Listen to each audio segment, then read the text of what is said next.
Hey there guys, Reaper here, and in today's video I'm going to be taking a Butcher's at Darkest Dungeon. Just for those of you who aren't aware, taking a Butcher's, it's an English phrase basically meaning to have a quick look at something or quickly assess something for its value. So the idea of these videos is to be kind of split between a first impressions, some gameplay footage and a review, mainly a first impressions of whatever game I'm covering. So for example, just had a Steam sale, say a game crops up, advert crops up, or you're just browsing through, there's a game on sale, you think, well, it's quite interesting, catches your eye, you think, might like that, but want to know a bit more about it. Or a friend recommends you a game and says, I think you might like this, I think you might want to play this with us, I think it's your sort of thing, you should have a look. You think, alright, won't drop any money yet, but I'll have a look at it just to see what it's like.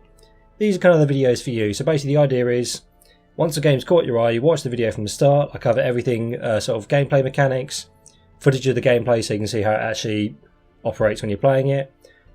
Note any performance issues, bugs, if there's a free-to-play model, how that works. There's not in this case, but anything you need to know to make an informed decision. So by the end of the video, you can make that informed decision to determine whether or not you're going to buy that game that initially caught your eye. So firstly, just before I go into anything, I must apologise recently for my slight lack of content. Unfortunately, broke my arm the other day, about a week ago now. So I've only been able to play games that I can use with one hand. My left arm's gone, so I've only got my right hand to play games with. Thankfully, Darkest Dungeon just came out. You may have seen Darkest Dungeon already because it's been on early access for a while. A lot of YouTubers covered it. Northern Lion, I think, does kind of quite a long series on it as well. Drump, the Hearthstone guy, he's just started playing it again as well. But it's just come out. Its full release has just come out, and I can confirm you can play this with one hand. So Darkest Dungeon is a single-player, turn-based, 4-man team dungeon crawling game. So you pick a 4-man team of heroes from a big roster, and you have to send them out to do dungeon crawls. It's turn-based combat. You send them through, you upgrade their levels, you upgrade their gear, they get stronger and stronger. And then the final objective is you go to the Darkest Dungeon, which is the highest level dungeon. You take your final 4-man team into there to try and conquer it. If you manage to beat it, you then beat the final boss and win the game.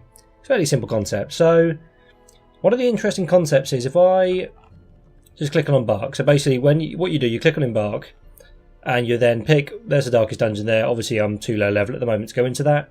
You pick where you want to do your dungeon run. You've got different sort of lengths, different levels, depending on your party. So you can do shorter missions, longer missions with bigger rewards, missions at different levels.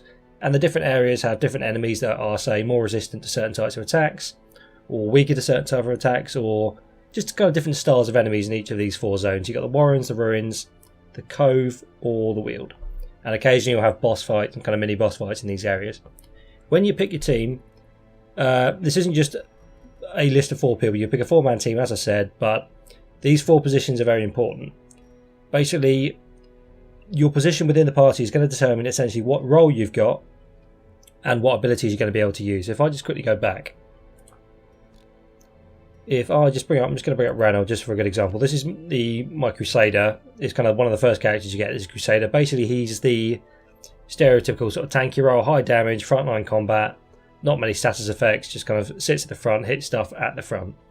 So if you look here under combat skills, you've got preferred position and preferred target, excuse me. And you can see these 2 white dots here kind of highlighted and these 2 red dots are highlighted.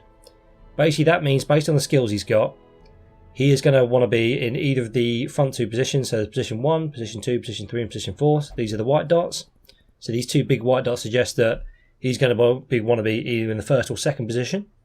And the preferred target is basically means his abilities are going to be targeting targets in the first and second position on the enemy side. So you've got 1 to 4 on your side and 1 to 4 on the enemy side. So if I look at Smite is his main damage ability. Again, similar to above, you've got the white dots on the left and the red dots on the right.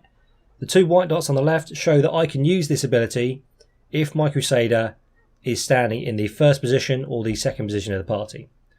And my target can be either the first position or the second position of the enemy's target. Sometimes bigger enemies take up more than 1 slot, but I can use Smite if I'm in either position 1 or position 2, and my target can be either the opponent's position 1 or position 2. Similarly with Zealous Accusation, I can use it in position 1 or 2. And you see the 2 red dots are conjoined this time, which means I'm going to hit the target, presuming my ability hits, in the first position of the enemy or the second position of the enemy. Again, same stunning blow, first or second to first or second. The only difference I've got is Holy Lance. You get the choice of up to 7 abilities, but you can only use 4 at once. So basically you can switch these out. I didn't actually start with Holy Lance. I actually started out with Bulwark of Faith. So I unlocked this one, deselected this Bulwark of Faith, and unlocked Holy Lance. So Holy Lance can be used in the 3rd or 4th position, and the target is going to be the 3rd or 4th position of the enemy's camp. And you can see if you look at the text there, it says melee forward 1. What that means is when I use this ability, I'm going to shift 1 position forward in my party. So say I'm in the 3rd slot, I use Holy Lance, I'm then going to shift forward 1 slot on top of everything else, my target, my damage. I'm going to move 1 position forward in my party, so I'm then going to be, in that case, in the 2nd position. This is why I've switched out to Holy Lance. This is kind of a big aspect of the game. There are abilities that you can use to shift, like Holy Lance, your people within your party. There are abilities you can use to shift the enemy positions in their party. So for example, the Bounty Hunter, I've got one of them here, he's got an ability that can target a guy at the back, pull him forward to, so I can target an enemy, pull him forward, and then have the Crusader, for example, bash him over the head with a high damage attack. So you can reshuffle your enemy's party and they can reshuffle you around as well. So if I'm in the 1st slot, there could be a spellcaster at the back could use an ability that's going to push me back to, which means next time it comes around to his turn, I'm going to be in position 3, which means I couldn't use any of these abilities, which is why I've unlocked Holy Lance, because it gives me the option of if I get pushed back, I can then use Holy Lance, do damage, still got an ability, and simultaneously push myself forward. You can just use, you do have the option of when you're in the battle, if you haven't got any abilities you can use or you don't want to use an ability, you can just choose to switch 1 position. So if I'm in position 2, I can just choose to switch, and that's going to swap position 2 and position 3. However, that is going to take up my turn. I don't get to use an ability if I do that. So basically there is a huge amount of tactics revolving around where you're positioned within your party. It's going to determine what role you've got and where you're going to be effective. So you've got to have people that are going to be effective in each of the positions. So you couldn't have 3 Crusaders because they're not going to be effective in the 3rd and 4th ranks. So for example, if I look at the Plague Doctor, this one's a pretty good example. You can see it's a bit different.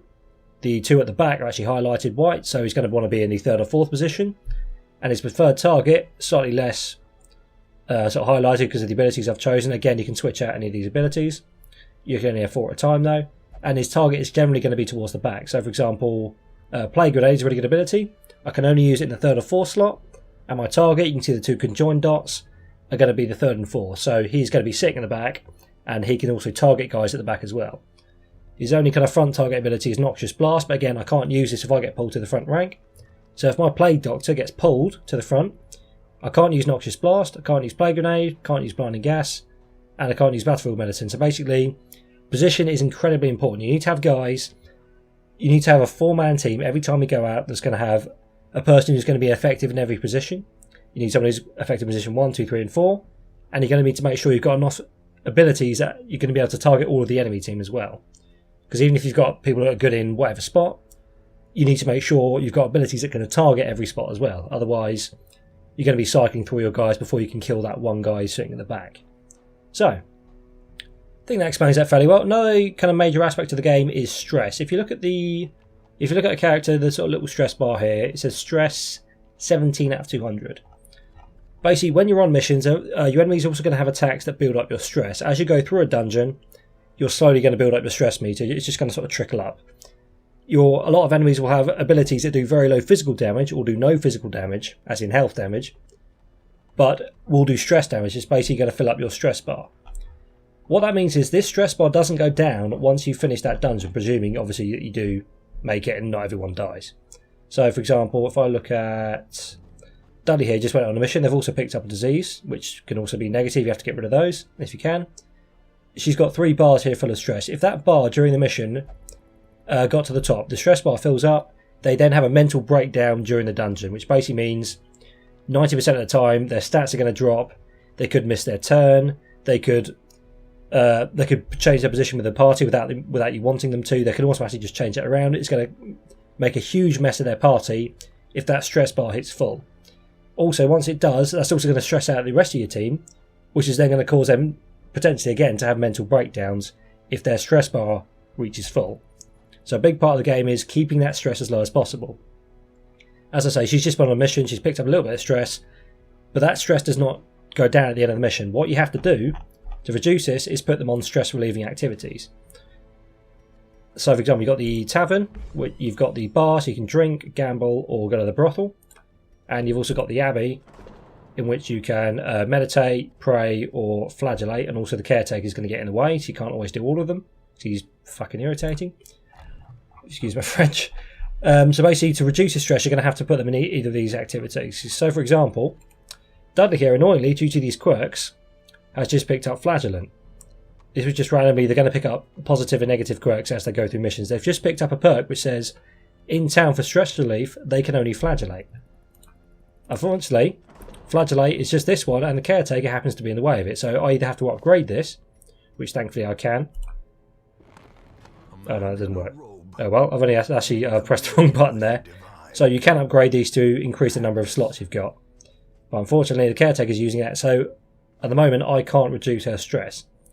So there's going to be quirks that only mean you can do certain types of stress relief. So for example, Dismas, I think his name is pronounced. You can rename all your characters as well, by the way, so don't worry about that. You're not stuck with these names. He's a known cheat, so he's not allowed to gamble when he's in town. And he's got deviant tastes, which means he can't visit the brothel. So if I want to go on stress relief, I can go into any of these, presuming they're free. But if I go to the tavern, he's not allowed on either of these two. So you've got to be careful about who you put on what stress relief as well. Basically, it means you have to keep up a big party. If you take 4 guys out, you complete the mission, but they're all stressed out. You've got to be careful. Again, be careful about where they can go for stress relief. And when you put them on stress relief, they then can't go on the next mission. It's going to take, you're going to have to complete the next mission before they become available again.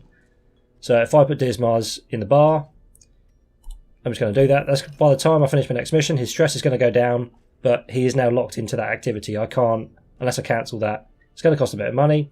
I can't then take him out on the next mission. Again, same, I need to get Dudley here. Annoyingly, I can't get on stress release, but I can go to the sanitarium and either remove one of her negative quirks, or positive quirks if you're in blind, so I could get rid of Flagellant, which I might actually do. So I'm going to get her on here, get rid of Flagellant, pay some money, get rid of that, because that's going to make it very difficult for her to get stress relief. But again, you put these on stress relief, it means they can't go out on the next mission, so you've got to keep a big party filled up. And it also means, when you go on stress relief, they can often pick up quirks. So for example, Ranald picked up God-fearing. I put him on to pray to reduce his stress. When he came out and completed the mission, it said he reduced his stress, but now he's become God-fearing, so he can now only pray for stress relief. If I go to the Abbey, try and drag him out, he can only pray in stress relief. So you've got to be careful about when they go on stress relief, they are going to pick up these negative quirks which affect where they can then go stress relief. They might get kicked out of the brothel, like Dismas did. They're going to be restricted about where they can be on stress relief. So you've got to be careful about who you choose to get their stress reduced where. So a lot of things can sort of trip you up. You've got to be basically careful of, part of the game is being careful about tripping yourself up. Don't accidentally put someone on stress relief and then realise the guy who just picked up a negative quirk and is really stressed out, who can't go on the next mission, you then realise you can't reduce his stress. So you've got to be careful of stuff like that. Other stuff, there's a guild. This is pretty simple here. You drag a hero in here. If he's got enough levels, you can upgrade his ability. So he's level 2, so I can upgrade all his abilities to rank 2. And there's the blacksmith as well. Again, if you've got enough levels and you've upgraded your blacksmith, you can decide to upgrade their equipment as well. So it's going to increase the damage and crit and speed chance they've got. That's pretty basic stuff. Other than that, I think that's pretty much covered again. So basically, the stagecoach is going to bring you new heroes every week. Once you then complete a mission, everyone was on stress relief. Well, hopefully, if everything went well, they will have had their stress reduced. So they're then going to be in a better position to go out on the next mission. Someone can be really stressed out. You can take them out on the next mission. However, obviously, it's generally not recommended if you can avoid it, because if they pick up a bit of stress, if that bar goes full, they're going to be crap for the rest of that mission, and they're going to stress out the rest of your team, which can make them be crap as well. So basically means you can't just rely on 4 people over and over again. You have to have at least 8, essentially, because most of the time, when you go on a mission, your 4 guys you bring back are going to be stressed out. They might have quirks you want to get rid of, which means they're going to be out for a week. So you're going to have to take another 4 guys on a mission, and by the time you get back from that, hopefully the 4 people you put on stress relief will have reduced their stress and they haven't picked up any negative quirks. So basically it's all about managing your team. The town section here is as big as important as the actual decisions you make on a mission. So I think that pretty much covered it. I'm going to have a quick break. I'm going to go into a short mission and we'll go from there. So I'm just going to have a brief cut. I'll see you in one moment. Okay guys, we're back. So I've chosen my 4-man team. So I've got a Hellion, a Grave Robber, a Plague Doctor, my other one. I showed you the other one earlier. I've got 2 of them. So I've got that one in my 3rd slot. And I've got the Occultist, who's quite a nice little support ability sort of guy as well, and he's got a nice healing ability too. So I've got a short mission I'm going to do on the ruins. This is just going to make it so the video is not too long. So short missions take generally between 15-20 minutes, probably close to 15 is kind of the average. It depends on your play style and just what you encounter, how long some of the fights might take. But I'd say around 15 minutes is the average for a short mission. That should make it so this video isn't too long. The medium missions probably take around half an hour. Occasionally they can take about 40 minutes. And the longer ones, the boss levels, can take quite a while. Medium one, the other thing I won't be able to demonstrate because I'm doing a short mission. If you look at the left here, it says time 0. This means for a short mission there's going to be no camping going on. If I was doing a medium mission, I'd get one opportunity to camp. And basically what that means is, this was the other set of abilities down here. Again, you get 7 of them, you pick 3 of them. This is just in case you're wondering what these do. On a medium mission, at one point you can camp, so basically it's an opportunity to heal your characters, reduce their stress a bit, and then maybe sort of buff them a little bit as well. So on a medium mission, if your guys are starting to take a lot of damage, they're quite stressed, you don't want to go straight into another fight, you can then take the opportunity to camp once per mission, and you can, based on what abilities you've got, you can say, my Hellion here has got quite a few sort of stress reducing buffs, she can buff herself, so you get to use a certain amount of these abilities. It says time cost there, so you get 12 time, and each of these abilities take a certain amount of time, so I could spend 3 times to buff her up, or if I had my Plague Doctor, I could use 1 to remove myself disease, or I could use 2 to reduce my companion's stress. So basically you can mix and match all these abilities, so when you camp you can heal your guys, you can reduce their stress, and you can kind of buff them as well. It just gives you a fighting chance in the longer missions, just for your guys to recover. So that's just because I'm not going to be able to demonstrate that mission. I thought I'd just quickly explain how that's going to work. So we're not in this case, so we're going to do a short mission in the ruins. These are going to be our rewards should we complete the mission. It's my 4-man team in their positions. So what we need to do is provision. So basically it gives you a couple of things as standard what you want. I'm going to get food. You can use food to heal. Also, as you're going through missions, it may just randomly pop up. It will say your party's hungry. If you have food, you can then choose to eat it, which gives you a little bit of health for your whole party. If you don't, or you choose not to, you're going to have to starve, which is going to cause a bit of damage and some stress damage as well. So I like to make sure I've got a lot of food. 12 is the biggest stack, and 12 is normally enough for a short mission. Shovels, normally want at least 2 of these. I'll probably be able to demonstrate why in a moment. I'm actually going to get 3. Don't need 2 anti-venoms. I think. Just have the 1. A couple of bandages, they're useful, they just stop a bleeding, they don't take up your attack as well, so if you get bleeding, you can just stop that. Medicinal herbs are good, skeleton keys good for unlocking things, and a holy water. Torches, on top of food, are probably the most important item you can get. I'd probably say, on a medium mission, I'll take a minimum of 16. The short one I'm going to take 8, which is probably enough, but I always like to make sure I have enough torches. I'm going to demonstrate exactly why in a moment, but we're going to embark. And just while the game's loading, I'm just going to leave this to load, just gives you a rough idea of how long it takes to load. Your PC might not be the same as mine, it might vary slightly, but the loading times aren't too bad at any point. And I'll also say, there you go, it's already finished loading. Also, just before we start, performance-wise, it's a very easy game to run. My PC is quite powerful in the grand scheme of things, just so I need a powerful PC to be able to record all the footage I have for the channel. But even during early access, it was running really well. I haven't encountered any performance hiccups.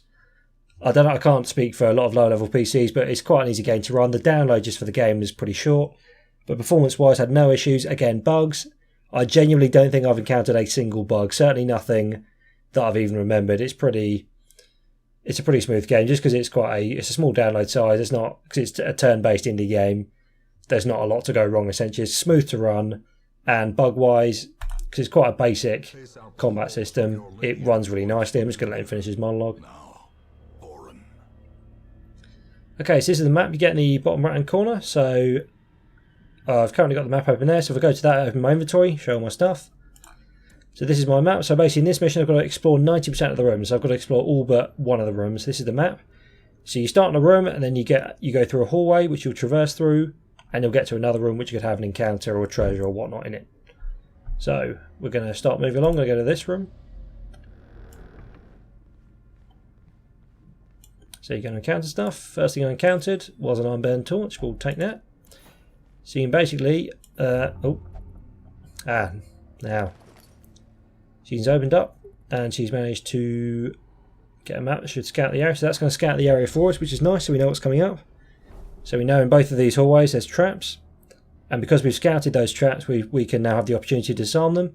If we hadn't found that map or scouted, we would have walked along, not found the trap, and we would have walked into it, which is not good. So that's going to scout. It's going to give you a bit of an idea what's going on. There's a battle there.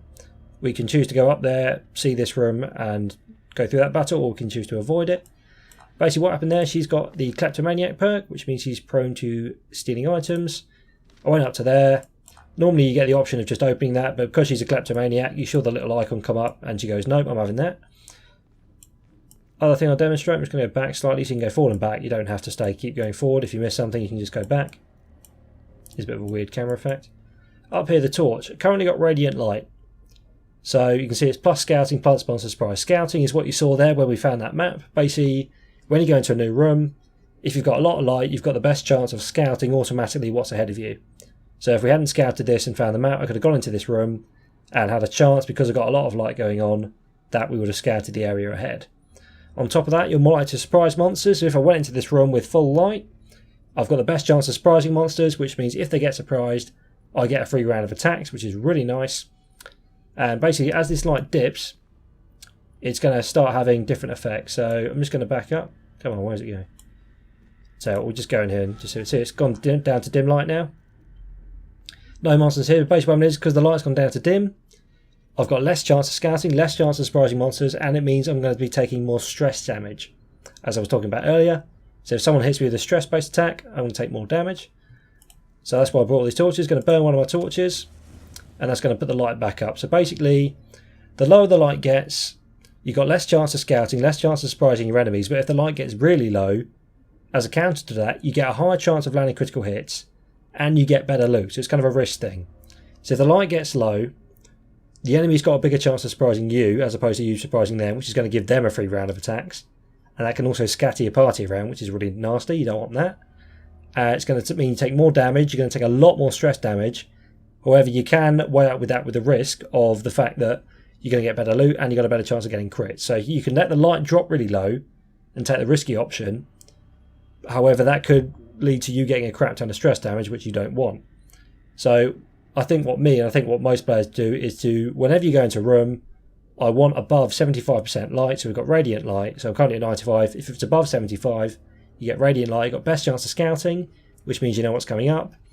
And you've got more chance of surprising the enemy, which is going to help you out in combat. If you let the light drop, you can get better loot, potentially. And you've got better chance of getting crits. However, you're taking more damage. You can get surprised, which is going to mess up your whole party. And you can just lots of nasty things going. The stress damage can just get out of control. So I prefer playing it safe and just keeping the light. That's why I buy so many torches. Keep the light as high as you can all the time. So because we managed to scout this trap, if I hadn't scouted it, I would have just walked over it and one of my characters would have been hit by it. Now, thankfully, we've got the opportunity to disarm. So the Grave Robber's got the best chance of disarming. So I'm going to select her, carefully walk up to it, manage to disarm it. It's also going to reduce stress. So scouting can have a lot of benefits. You also know what's coming up. Traps, fights, loot. You know what's coming up. See the light just dipped again there. I'm going to put that straight back up because I want to avoid stress. If there's a fight in here, I think there is. Fight in here. Didn't manage to surprise the enemy, but I didn't get surprised. So I'm going to start with flashing daggers so I can use it in the second slot, and it's going to hit the two middle enemies. Good start. These guys are quite squishy. So I got stunned there, unfortunately. And I got marked. Plague Grenade, you can see the resistance of your enemies here. So this is a blight attack. So these guys are only 20% resistant to blight, so that's not too bad. We'll chuck these down, manage to get a crit. Landing crits is also going to reduce your stress, which is good. If you get hit by a crit, that's going to increase your stress. Managed to avoid that attack. Died of the blight, which is good. Blight is basically just poison, does damage over time, does a lot of damage over time. And I managed to get poison there myself. Thankfully, I think we have an anti-venom. We do. So we can use here. I'm going to try and heal her up. Nice bit of heal. And I managed to stop getting a bleed effect as well. That's kind of a risky heal. Just go for a big straight up attack with her at the front. It's going fairly well. Unfortunately stunned. So I lost my thing. The blight damage isn't too much. Just do a basic attack on this guy. He's dead. And hopefully, if this hits, we ended that. So good first fight. Got some loot. Now, when I open this, thankfully her Kleptomaniac didn't kick in. I'm going to use one of my skeleton keys, which is going to avoid the, if it's trapped, it's going to avoid the trap going off, and I get a bit more loot out of it. Any equipment you have left at the end of the game, end of the mission, excuse me. I also got a scouting opportunity there. Thankfully, we know that room's now empty. I'm going to avoid going to this room because we have to go for a fight along the way. So because we've scouted twice, I know this room's empty. I know that room up there has got a fight along that way, so I'm going to avoid that fight. Kleptomania kicking in again. If there's any loot in there, she is going to keep it for herself, I think. Thankfully, it was only a map. So if that was loot in there, because she's a Kleptomaniac, it wouldn't have gone into my inventory. She would have just gone, no, I'm having this, and I would have lost it. Let's scout the whole blooming. Oh yeah, I scouted the whole map there. That was quite lucky. So I'm going to pick this guy to open up the books. Unfortunately, nope, seem to avoid everything. So the light's dipping. So I'm going to put that back up. As the light gains purchase, spirits are so you can play the risky option. Again, you might have some perks, which means your heroes fight better in the light or the dark. So Warrior of Light. So my guy, if the light is above 75, which I keep out, I do 10% more damage. Sometimes you get the Nocturnal perk, which means I do more damage in darkness. So it that's going to affect as well. But I generally light as high as I can all the time. So if there are enemies in here, I would have had the best chance of scouting, which at the moment I don't need to, and the best chance of surprising them.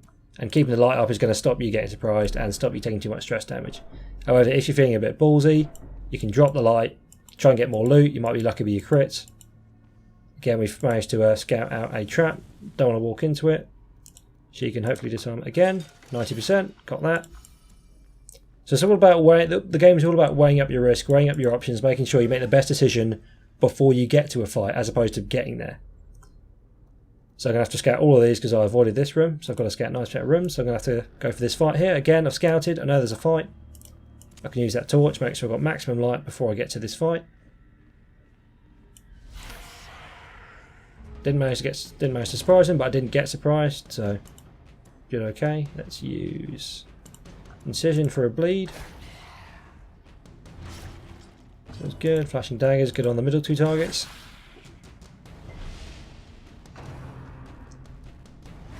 Managed to dodge the stress-based attack. So I can't use Sacrificial Stab there because he's in the 4th position. You see that's greyed out. So I can use Abyssal Artillery, but I'm only going to hit the guy at the back.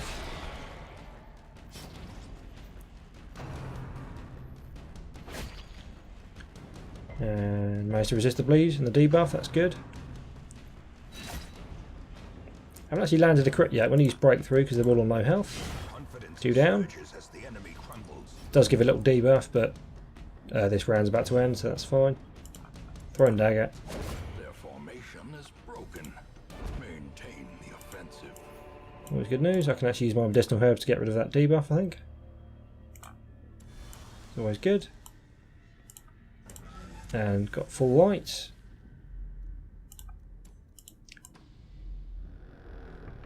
Kleptomania didn't kick in. Nice stuff. So I haven't got hungry yet. I'm near the end of the mission, so I'm going to eat a bit of food. So basically you want to make sure you've got at least 4 food less, just in case a little pop-up. Basically a little pop-up says your party is hungry. You can either then eat 1 food for each party, or each party member, so you eat 4 food and you'll heal a bit. Or if you starve, you're going to take damage and you take stress as well. There we go, managed to surprise the enemy. The light actually dipped a bit there, but there we are. Okay, let's go for... Can't bleed these guys because they're skeletons. I can plague them. Oh, I can stun them as well, actually. So stun resist 10%. We'll stun him. I'll pull him forward. Managed to land a crit. Reduces a bit of stress and does more damage, always useful. Yes, he hasn't got any of these targets really. So we just do Weakening Curse on him because I want him dead. Managed to get a crit again. Wicked Hack should take you down. There we go. This might be the last fight in this mission actually. This mission's actually gone pretty well for me. I didn't have any really bad luck with this. If you're worried about difficulty, don't worry. I managed just by luck not to take any sort of crits. Things can go much worse. Things can go very wrong once your character gets full stress. This is one of the easier missions. It can start to go very wrong very quickly. Things are going to hit you when you least expect it. That's part of the game, is things are going to hit you. You're going to have to be able to deal with it, just as and when these things happen. You have to be prepared for whatever situations. Your hero could be out for 2 games. Your best character could be out for 2 games. You're going to have to find a way to replace that, or to cope with that loss. Free torch. We can... How many perks has she got? So we can go in here, and because it's a confession booth, we can use holy water. And we can use that to reduce a bunch of stress. She wasn't actually that stressed anyway. So you can use these items just in conjunction with a lot of the things you find. And we managed to complete the quest. So we'll go back to the hamlet. So we'll see how our guys progress. We'll see how much money we got. Belong to us, and we will find whatever secrets they hold. And on top of that, we're going to find out what happened to the guys we put on stress relief last time. They were slightly different characters to the ones I put on earlier. That was just an example. But we can see if anything happened to them, if they buggered off, or if they got any new quirks. So unfortunately picked up a negative quirk here. She takes more stress damage from Unholy, and my guy takes more stress and does less damage to Mankind. So they're just going to pick these up kind of randomly. So unfortunately we picked up 2 negative ones.